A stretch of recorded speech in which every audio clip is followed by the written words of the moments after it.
I've just been saying this for a while now. I've been saying this. Y'all gotta go. Y'all gotta leave. Y'all gotta get the fuck out of the United States. Because, like I said, they're coming after all of us, okay? All of us. The Republicans just passed a tax bill when it comes to a massive cut to Medicaid and Medicare. So, and guess when they did it? They did it fucking last night. They literally fucking did it in the middle of the night at 1 a.m. Tonight, the breaking news, CBO confirmed $500 billion worth of cuts to Medicare.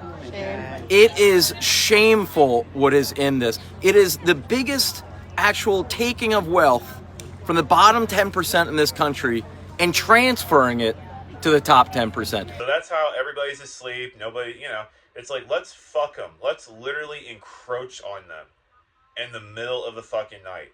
And they cut and slash fucking Medicare and Medicaid. $500 billion. And then they passed a massive tax cut for their billionaire donor friends. Why desperate Americans are driving to Canada in caravans for insulin. Influx of Americans avoiding skyrocketing U.S. insulin prices raises concerns about Canadian supply. So you know how they, fearmonger in this country about the caravans coming through Mexico, the invaders coming through Mexico to this country, hordes of them. And what do? We fearmonger and we say, how dare you? Don't let them in here. They're bad people, yada, yada. You know the whole shtick. Well, what do you do when the roles are reversed and now it's a caravan of Americans looking for help in Canada? And look what it says right here. More than 700 rural hospitals across the United States are at risk of closing due to financial instability. Well, that's definitely going to happen now since Medicaid cuts. They are trying to kill old people. They want to kill people who are 55 and up, okay? They're about to retire. We want to get their 401ks and give it to our rich donor friends. We want to fucking extort their money. We want to make sure that, I thought I was going to die, when I'm 70. Because a lot of old people think, I'll die, at a specific old age. No, I'm going to just say this to you guys right now. If you are a person who is 50 years of age, get your fucking kid on a will. Get a life insurance policy. I'm not kidding. Because I'm just going to tell you this right now. You don't want to leave your kid in this fucking dire mess that they are creating. Because here's the thing. Once you die and your kid's not in the will, they can take the house. It goes straight to the government. And then guess what? It gets sold back in a government auction for fucking pennies and cents on the dollar. Still, you can't afford it as a lower class or middle class person. But guess what? BlackRock, they can buy it up. They can buy it up with cash, literally. And then guess what? They own more houses. This is what they're doing. They are killing old people. They want to take old people. They want to take the 401ks. They want to take the retirement savings. They want to take the Roth IRA. They want it all. They want all of it. And they want to give it to all their fucking robber baron friends on Wall Street. Trump made a rare visit to Capitol Hill to push House Republicans to support a sweeping budget bill that gives massive tax breaks to the rich while slashing spending for Medicaid, food stamps, and subsidies for clean energy.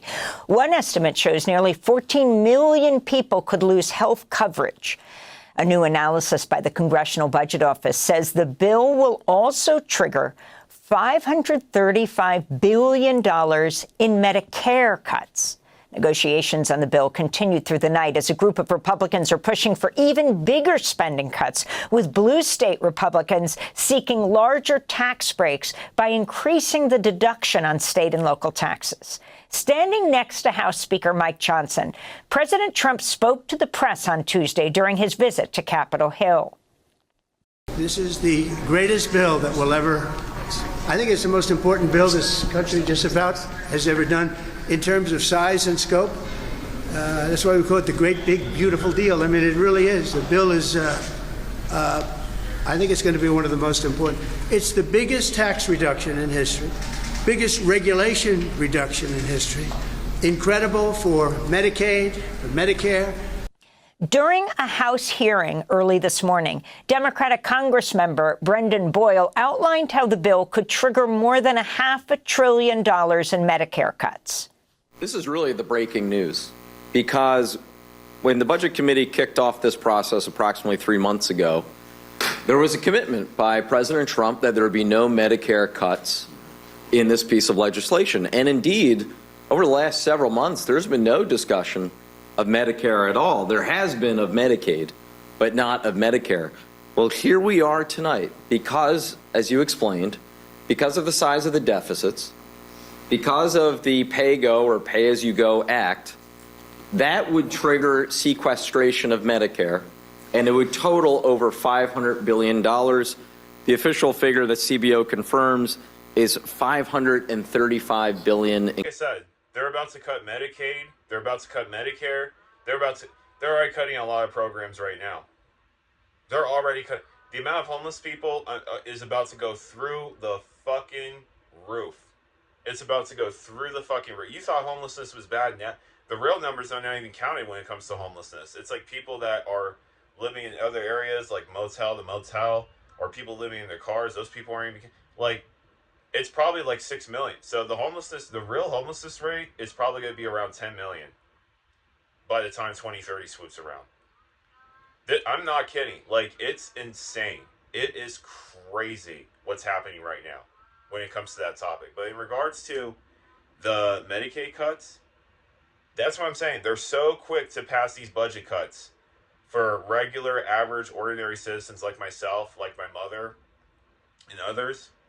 They're very fucking fast to cut these programs. But as soon as it's like, oh, why don't you cut Israel? Why don't you cut the military budget? It's like you're unpatriotic, you're a communist, you're all these things. I mean, this is why so many people in the United States of America, I would have to say the left are just giving up. They're just going to Europe. They're just going to other countries, because it's like, we can't even get a wealth tax. We can't even get crumbs for the working class in the United States of America.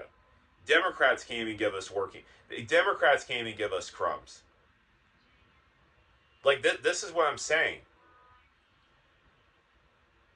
But like I said, they won't cut the military budget. No, they're approving more military funding since Trump is very anti-war. It's just wow. And it's like, oh, we're the greatest country in the world. Shut the fuck up. Like, seriously, I'm sorry. Until you start providing for mothers and fathers maternity and paternity leave, until you guys start providing universal health care, you're not the greatest country in the world. I'm sorry. I'm so sick and tired of people being like, the GDP matters. The GDP matters.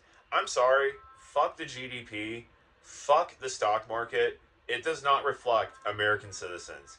It does not reflect average fucking people. It doesn't, okay?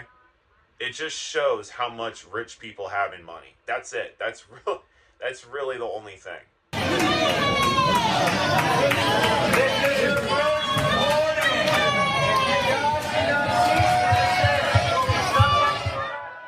Protesters representing healthcare workers, people with disabilities, and Planned Parenthood stormed the Rayburn building during a congressional hearing on potential Medicaid cuts today. And as a result, Capitol Police are reporting that 26 people have been arrested for not taking part in the protest, but for disrupting the House hearing on the budget bill, the big, beautiful budget bill that Donald Trump is urging Congress to pass, which of course will include nearly $5 trillion in tax cuts.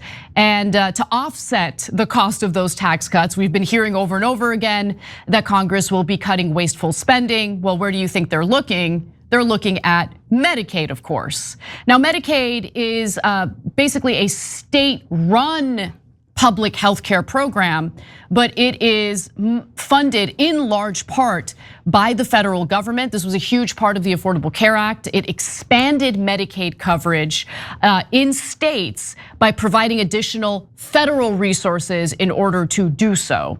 Now, of course, Medicaid appears to be on the chopping block to some extent for House Republicans, but they're trying to do it in a very tricky position. And that's the thing. It's just like what Anna Kasparian said. They're just cutting it And it's like, oh, there's wasteful spending.